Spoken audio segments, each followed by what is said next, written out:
Hello everyone. और काफ़ी time बाद हम लोग ये वीडियो कर रहे हैं।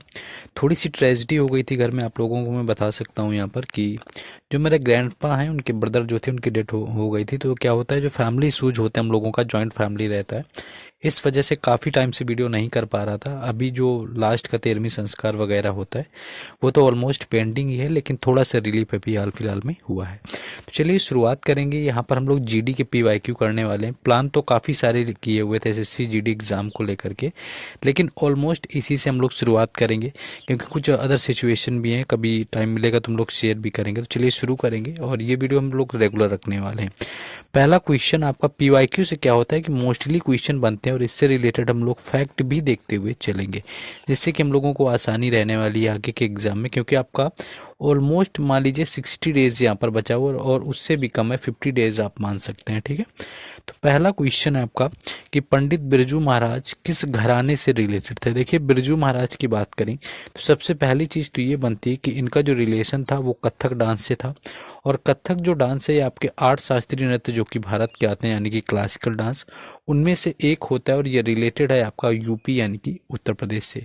इनका घराना पूछा गया था, तो इनका जो घराना है वो रिलेटेड है कालका बिंदादिन घराने से, जो कि आपका लखनऊ में आता है। और इनके बारे में हम लोग क्या याद रख सकते हैं यहाँ पर, अगर मैं बात करूँ बिरजू महाराज की, तो इनसे रिलेटेड इंपॉर्टेंट एक चीज़ ये आती है सबसे पहली कि इनकी जो डेथ हुई थी वो 2022 में हुई थी। आपको ये याद रखना है। एंड सेकंड थिंग, यहाँ पे इनका जो कई बार पूछा जाता है कि इनको 1986 में कौन सा पुरस्कार मिला हुआ था। तो पद्म विभूषण मिला हुआ था। ये मिला हुआ था पद्म विभूषण 1986 के अंदर। और ये क्या होता है कि दूसरा सर्वोच्च सम्मान होता है भारत के अंदर, और पहला आप सभी को पता है कि वो भारत रत्न ही होता है, जो कि संगीतकार के मामले में अब तक सिर्फ 6 संगीतकारों को दिया गया था। दूसरा इनको मिला हुआ था पद्म विभूषण, जो कि 1986 में कई बार पूछा भी जाता है। सेकेंड थिंग थी कि इनको राष्ट्रीय फिल्म यानी कि नेशनल फिल्म के लिए जो आपका पुरस्कार मिला हुआ था, फिल्म पुरस्कार 2013 में, ये इनको कोरियोग्राफी के लिए मिला हुआ था।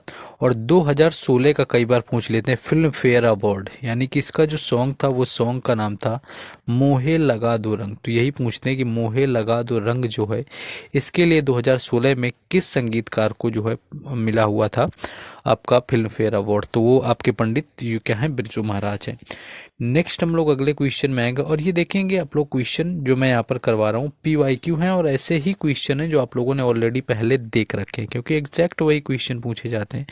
तो क्वेश्चन ये है कि प्रधानमंत्री जन धन योजना कब शुरू हुई थी। तो जन धन योजना की मैं बात करूँ तो इसकी शुरुआत हुई थी जाकर के अगस्त 2014 में।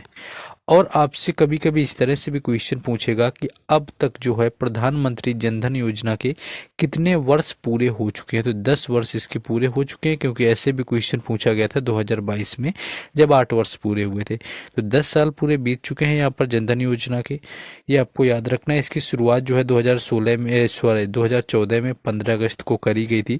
और ये वित्तीय समायोजन की थी, सबसे बड़ी योजना रही हुई थी। यानी कि यहाँ पर जीरो बैलेंस के जो अकाउंट हैं, यानी कि जीरो बैलेंस के अकाउंट इसके अंदर ओपन किए गए थे, जो कि सबके लिए किया गया था। कुछ अदर स्कीम भी हम लोग यहाँ पर देख लेंगे, जैसे कि आपका प्रधानमंत्री आवास योजना की बात करी जाए तो ये आपकी 2015 में शुरू हुई थी। इंपॉर्टेंट है, आपसे पूछी जा सकती है। 2015 की है आपकी प्रधानमंत्री आवास योजना। कौशल भारत मिशन की बात करें तो ये 2014 में ही आई हुई थी, जब आपकी जनधन योजना आई थी। तो कौशल भारत मिशन और जनधन योजना ये आपकी उसी टाइम पर आई थी। इंडियन मेड की बात करें तो ये भी आपकी 2014 में आई थी। स्वच्छ भारत मिशन की मैं बात करूं तो ये 2014 में शुरू हुआ था। इसके बाद इसका जो दूसरा वर्जन था 2.2 का, वो आपका 2019 के अंदर आया हुआ था। स्टार्टअप इंडिया की मैं बात करूं, जो कि पूछा जाता है जीडी में कई बार है, तो वो आपकी 2016 में रही हुई थी स्टार्टअप इंडिया वाली। इसके साथ साथ आप याद रख सकते हैं कि सांसद आदर्श ग्राम योजना है, ये आपकी 11 अक्टूबर ये भी 2014 को शुरू करी गई थी। नेक्स्ट आगे बढ़ेंगे, उससे पहले मैं आपको बता दूं, क्योंकि आपके 50 डेज यहाँ पर बाकी एग्जाम के लिए, देखिए, पहली चीज़ आप लोगों को ये करना है कि आप लोगों के लिए यहाँ पर लिमिटेड आपके लिए टाइम बचा है। अगर आपका सिलेबस पूरा हो चुका है तो आप लोग टेक्स्ट बुक के मॉक टेस्ट देना शुरू करिए, वहाँ पर PYQ भी आपको लगाने हैं। और अभी तक अगर आपके पास टेक्स्ट बुक का पास प्रो नहीं है तो मैं आपको बता दूं कि अभी हाल फिलहाल में आपको 615 रुपये में मिल रहा था पूरे 1 साल के लिए। किसी भी एग्ज़ाम के प्रिपरेशन करते हैं आपको टेक्स्ट बुक पास प्रो 1 साल में सभी एग्ज़ामों के मॉक टेस्ट साथ ही साथ प्रीवियस ईयर पेपर मिल जाते हैं। इसके लिए मेरा कूपन कोड आपको राज10 यूज करना होगा। लेकिन कल यानी कि 13 दिसंबर से, यानी कि आपका क्या है कि यहाँ पर सेल आने वाली है, 13 दिसंबर से आपको सेल आ जाएगी, जिसमें कि अगर आप मेरा कूपन कोड राज10 यूज करेंगे तो आपको ये मान लो कि 400 के आसपास मिलने वाला है पास प्रो। तो जिन लोगों को लेना है वेट करिए, 13 तारीख से 13 और 14 को आपकी सेल रहने वाली है, जिसमें आपको 400 के अप्रॉक्स मिल जाएगा। लेकिन मेरा कूपन कोड राज10 यूज करना ना भूलना। और परचेज करने का डायरेक्ट लिंक जो है वो मैं डिस्क्रिप्शन में दे दूंगा, तो वहाँ से सभी को जाकर के जुड़ जाना है। और बाकी टेलीग्राम चैनल और व्हाट्सएप चैनल के भी लिंक के डिस्क्रिप्शन में मिलेंगे, वहाँ पर जुड़ जाइएगा तो सारी इन्फॉर्मेशन आपको मिलते रहेंगे। आ जाते हैं अपने टॉपिक के ऊपर। नेक्स्ट क्वेश्चन में हम लोग आते हैं। नेक्स्ट क्वेश्चन है कि 1975 में इंग्लैंड में आयोजित पहला क्रिकेट विश्व कप किसने जीता हुआ था। देखिए, जो क्रिकेट विश्व कप हुआ था भारत का वो आपका 1975 में हुआ था, शुरू हुआ था आपका पुरुष वाला, यानी कि जो पुरुष विश्व कप है। और इसको सबसे पहली बार जो जीतने वाली टीम रही हुई थी वो वेस्ट इंडीज़ थी, जिसने कि पहली बार जीता हुआ था 1975 में। फाइनल मैच आपका किसके बीच में खेला गया, तो इसलिए खेला गया था ऑस्ट्रेलिया और वेस्ट इंडीज़ के बीच में, जहाँ पर ऑस्ट्रेलिया यहाँ पर हार गई थी, ये आपको याद रखना है। दूसरी चीज़ आपको क्या याद रखना है कि भारत पहली बार कब जीता, तो वो 1983 में वर्ल्ड कप जीता हुआ था। भारत 1983 में पहली बार वर्ल्ड कप जीता, और इस समय जो कप्तान रहे हुए थे वो कपिल देव थे। और इसके साथ साथ हराया किसको था, तो इसने वेस्ट इंडीज़ को ही हराया हुआ था। इसके बाद 2011 में फिर से वर्ल्ड कप होता है, जो कि भारत ने दूसरी बार जीता, और इस समय जो कैप्टन थे वो महेंद्र सिंह धोनी रहे हुए थे। ये चीज़ भी आपको याद रखना है। और आपका जो T20 था वो 2007 में पहली बार हुआ था, जिसको भारत ने जीता हुआ था। और उसके बाद अभी जो दूसरी बार भारत ने जीता है वो 2024 के अंदर। अब बात कर लेते हैं हम लोग हॉकी विश्व कप की। तो हॉकी की अगर मैं यहाँ पर बात करूँ तो हॉकी विश्व कप की जो शुरुआत हुई थी जाकर के वो हुई थी 1971 में। और भारत ने पहली बार कब जीता, तो भारत ने जो हॉकी जीता हुआ था वो पहली बार 1975 में ही जीता हुआ था। और इसमें क्या है कि ये तीसरे नंबर का था, ये पहली बार नहीं था हॉकी वर्ल्ड कप, तीसरा हॉकी वर्ल्ड कप हुआ था जिसको इंडिया ने जीता हुआ था 1975 में। तो हॉकी वर्ल्ड कप से क्वेश्चन मोस्टली बन जाते हैं, तो उसको भी आपको याद रखना है। नेक्स्ट है कि मरचा चावल किस आपका राज्य का GI टैग है। तो यहाँ पर मरचा चावल की बात करें तो ये आपका बिहार का GI टैग है, ये आपको याद रखना है। और बिहार से ही हमारी एक पेंटिंग जुड़ी हुई है जिसको भी GI टैग मिला हुआ है, ये आपको याद रखना है। तो मधुबनी की आपको याद रखना है, जिसकी क्या है मिथिला पेंटिंग, आपको याद रखना है। तो जो मिथिला पेंटिंग है इसको भी GI टैग मिला हुआ है। अब आपको ये बताना है कि जो काला चावल है ये आपको याद रखना है, काला चावल जो आपका है ये कहाँ का है जिसको GI टैग आपका मिला हुआ है, ये आपको बताना है, ये आप लोग कमेंट करेंगे। नेक्स्ट हम लोग अगले क्वेश्चन में आ जाते हैं। नेक्स्ट क्वेश्चन हमारा ये है कि मोपिन जो होता है ये बुरी आत्माओं को भगाने का त्यौहार होता है, ये किस राज्य में आपका मनाया जाता है।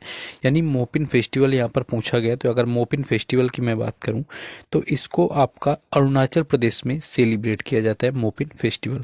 इसके साथ साथ आपसे अगर मोपिन के अलावा मान लो आपसे सोलुंग पूछ लिया जाए तो सोलुंग फेस्टिवल भी आपका अरुणाचल प्रदेश से है। इसके साथ साथ आपका ड्री फेस्टिवल भी पूछ लिया जाए तो ये भी आपका अरुणाचल प्रदेश से रिलेटेड है। और अरुणाचल प्रदेश से आपका क्या आएगा कि 2011 की जो जनगणना हुई थी उसके अकॉर्डिंग जाएंगे तो सबसे कम, यानी कि सबसे कम जो जनसंख्या घनत्व देखने का मिलेगा सभी राज्यों में वो आपका मिलेगा अरुणाचल प्रदेश का, जो कि भारत के 7 आपके उत्तर पूर्वी राज्य हैं जिनको हम लोग 7 सिस्टर्स के नाम से जानते हैं। 7 सिस्टर्स हमारे 7 उत्तर पूर्वी राज्य हैं, जिसमें कि अरुणाचल प्रदेश भी आता है, जो कि उन सभी जो 7 उत्तर पूर्वी राज्य हैं उनमें से आपका सबसे बड़ा राज्य। तो ये चीज़ आपको याद रखना है और भी याद रखना है। नेक्स्ट क्वेश्चन आपका अगला है। नेक्स्ट है कि भारतीय संविधान के अनुच्छेद 280 के तहत किसकी स्थापना करी गई, यानी कि आर्टिकल आपसे 280 पूछा गया। तो आर्टिकल अगर मैं 280 की बात करूं तो ये आपका वित्त आयोग को डिनेट करता है, यानी कि वित्त आयोग इसका राइट आंसर होता है। 280 के अकॉर्डिंग क्या होता है कि वित्त आयोग का गठन होता है, और वित्त आयोग क्या है, हमारा संवैधानिक निकाय है। देखिए, जिसके बारे में संविधान में कोई आपका आर्टिकल दिया जाता है वो हमारा संवैधानिक निकाय होता है, और जिसके बारे में नहीं दिया जाता है वो नहीं होता है। अब संवैधानिक की मैं बात करूं यहाँ पर, जैसे कि वित्त आयोग की बात हुई है जिसकी स्थापना आपकी आर्टिकल 280 के अकॉर्डिंग होती है, तो इसके वर्तमान में जो अध्यक्ष हैं वो आपके 16वें अध्यक्ष बनाए गए हैं, जो कि हैं अरविंद पनगड़िया। याद रखना है, करंट का क्वेश्चन है, पूछा जा सकता है। तो जो अरविंद पनगड़िया हैं ये वर्तमान में वित्त आयोग के अध्यक्ष बनाए गए हैं, जो कि 16वें नंबर के हैं। ये चीज़ आपको याद रखना है। इसके साथ साथ इसके जो पहले थे वो 15वें नंबर के थे, जो कि NK सिंह के नाम से थे, जो कि नंदकिशोर सिंह है। पहले की मैं बात करूं तो पहले थे KC नियोगी, यानी कि जो पहले आपके वित्त आयोग के अध्यक्ष हैं वो हैं KC नियोगी। तो इसको आप लोगों को याद रखना है। नेक्स्ट हम लोग क्या याद रख सकते हैं यहाँ पर वित्त आयोग से, आप लोग आपका हो गया मान लो 16 में। हाँ, इसमें जो मेंबर होते हैं आपका एक अध्यक्ष होता है और 4 मेंबर आपके होते हैं वित्त आयोग के अंदर। इस चीज़ को भी आप लोग याद रखेंगे। वित्त आयोग आपका हो गया, ठीक है। नेक्स्ट हम लोग आते हैं, हाँ, इसकी स्थापना भी आपको याद रख लेना है। 1951 में जो है वित्त आयोग की स्थापना हुई थी। नेक्स्ट क्वेश्चन है कि निम्नलिखित में से कौन था जिसने सिंचाई के लिए नहर बनवाने वाला दिल्ली का पहला शासक बना हुआ था, यानी कि पहला शासक बना दिल्ली का जिसने कि नहर वगैरह बनवाई हुई थी। तो जिसकी मैं बात करूं तो ये आपका फिरोज शाह तुगलक यहाँ पर राइट आंसर था। इसका इसलिए इम्पोर्टेंट है आपका फिरोज शाह तुगलक क्योंकि इससे क्वेश्चन लगातार पूछा जाता है, जिसने कि सबसे ज़्यादा आपके क्या है कि नहरों का निर्माण करवाया था, जो कि फिरोज शाह तुगलक था। और तुगलक वंश का आपका जो क्या था, तुगलक वंश से आपका रिलेटेड था।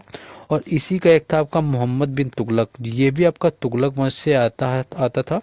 और इसने अपनी राजधानी जो है वो दिल्ली से दौलताबाद बनाई हुई थी, यानी कि इसको देवगिरी का बनाया हुआ था। तो इसमें क्या हुआ था, सबसे मूर्ख यानी कि जितने काम किए उतने सारे काम इसके बेकार ही हो गए, ये मोहम्मद बिन तुगलक का था। तो कुल 5 आपके जो हैं साम्राज्य हुए, यानी कि 5 वंश उदय हुए दिल्ली सल्तनत के अंदर। 1206 से इसकी शुरुआत हो गई थी और इसका जो अंत हुआ था दिल्ली सल्तनत का वो 1500 आपका 26 में हुआ था। पानीपत का पहला युद्ध लड़ा गया था।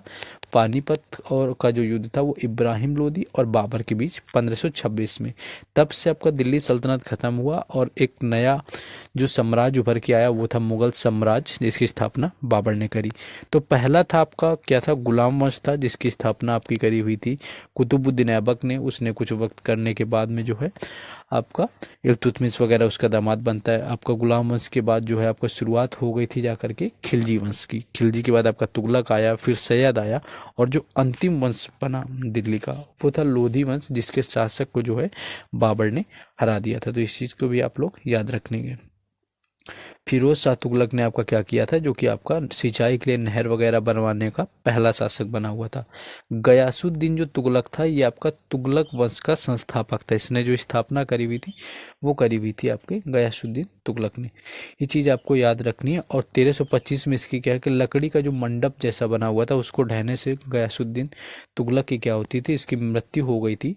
और इसका जो मकबरा है वो तुगलकाबाद के पास आपका स्थित है। ये चीज़ भी आपको याद रखना है।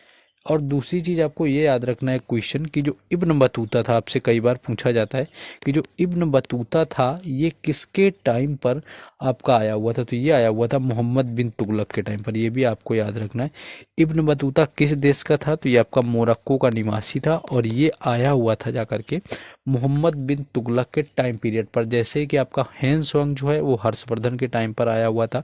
फाहियान जो था वो चंद्रगुप्त जो आपके सेकंड थे, यानी कि चंद्रगुप्त द्वितीय थे, उनके टाइम पर आया हुआ था। तो ये चीज़ भी आपको याद रखनी है।